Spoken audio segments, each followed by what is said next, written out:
Israel is one of the most racist countries in the world. While you'll never hear anyone in the mainstream media say this, this is actually one of the most important things you need to understand if you want to know what's happening right now.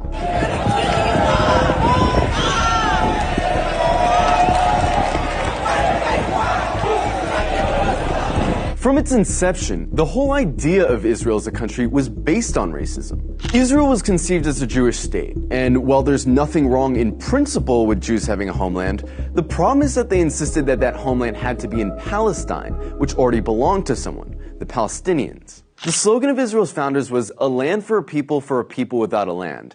But deep down, they all knew that the only way to have a Jewish majority in Palestine, an Arab country, was to expel the Arabs. One of the founders of Israel, Joseph Weitz, wrote, "There's no room in the country for both peoples. There's no way but to transfer the Arabs from here to neighboring countries." Israel was quite literally founded by expelling and massacring hundreds of thousands of Arabs in a years-long process called the Nakba.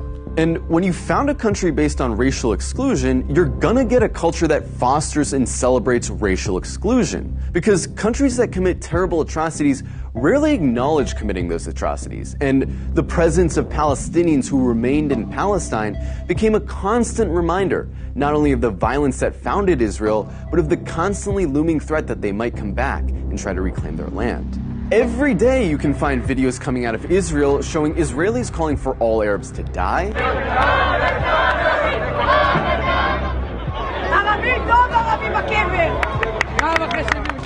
insulting the Prophet Muhammad,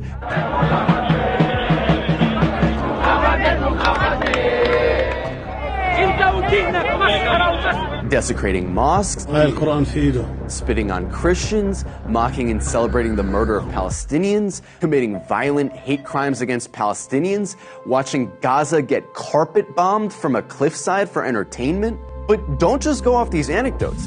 Let's look at some of the polls. One poll found that 2/3 of Israeli teens believe Arabs to be less intelligent, uncultured, and violent. It also found that 50% of Israelis wouldn't live in the same building as Arabs, wouldn't befriend Arabs, wouldn't let their children befriend Arabs, and wouldn't let Arabs into their homes. Another poll found that 60% of Israeli Jews want segregation from Arabs. Another poll found that half of Israeli Jews agree with the statement, "Most Jews are better than most non-Jews because they were born Jews."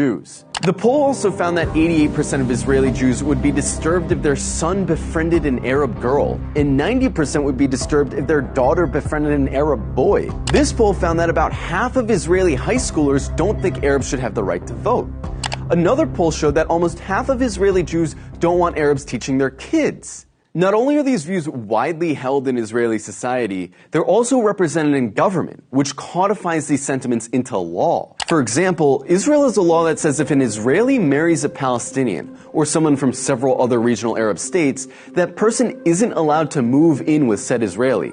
This law was passed in 2003, but it's been renewed every single year since. Israel also doesn't allow interreligious marriage to be performed in the country, which is meant to deter Jews from marrying non-Jews. In 2018, Israel passed the nation-state law, a law which has constitutional status, which says the right to exercise national self-determination, i.e. have rights, is the exclusive right of Jews, no one else. There's also the Nakba law, which makes it illegal to acknowledge the Nakba, the expulsions of Palestinians that were needed to found Israel. This would be like passing a law to make it illegal to talk about indigenous genocide or slavery in America. There's also the Admissions Committee law, which basically allows towns to operate panels that deny applications for entry based on socio-cultural compatibility, which essentially just legalizes racist housing discrimination. In Israel, advocating genocide of Palestinians doesn't hurt your chances of holding a high position in government.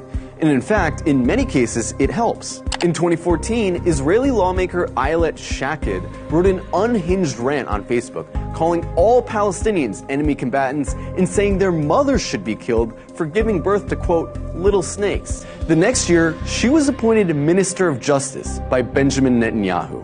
Itamar Ben-Gvir, a lifelong admirer of Meir Kahane, an Arab exterminationist, a man who praised a Jewish settler who killed a Palestinian for throwing a rock at him, a man who was famously acquitted after being criminally charged for chanting death to Arabs, is Israel's current Minister of National Security. He's not some fringe figure either. He's one of the most popular politicians in Israel right now. In the last few days, Israel